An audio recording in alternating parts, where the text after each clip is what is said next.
আহ, আজকে যেটা আপনারা জানেন যে খুব ভোরের দিকে এনআইএর একটি দল আপনার ভূপতিনগর থানাতে পৌঁছয় এবং ভূপতিনগর থানার পক্ষ থেকে তাদেরকে সমস্ত রকম সহযোগিতার আশ্বাস দেওয়া হয় একটি পুরনো একটি কেসে।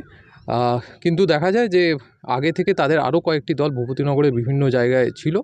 পুলিশ সের পক্ষ থেকে সমস্ত টিম যখন ভূপতিনগর থানা থেকে বেরোচ্ছে সেই সময় খবর আছে যে এনআইএর যে সমস্ত টিমগুলি আগে থেকে ফিল্ডে পৌঁছে গেছিলো তাদেরই একটি টিম আক্রান্ত হয়েছে।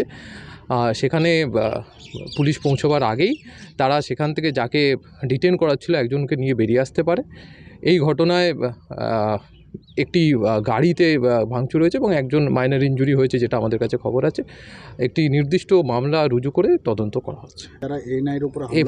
এফআইআর করা হয়েছে এবং তদন্ত শুরু হয়েছে। এর আগে এখনও হয়নি, নিশ্চয়ই ব্যবস্থা নেওয়া হবে। সেটা কি আপনারা করছেন? হ্যাঁ, নিশ্চয়ই। Thank you. ওকে।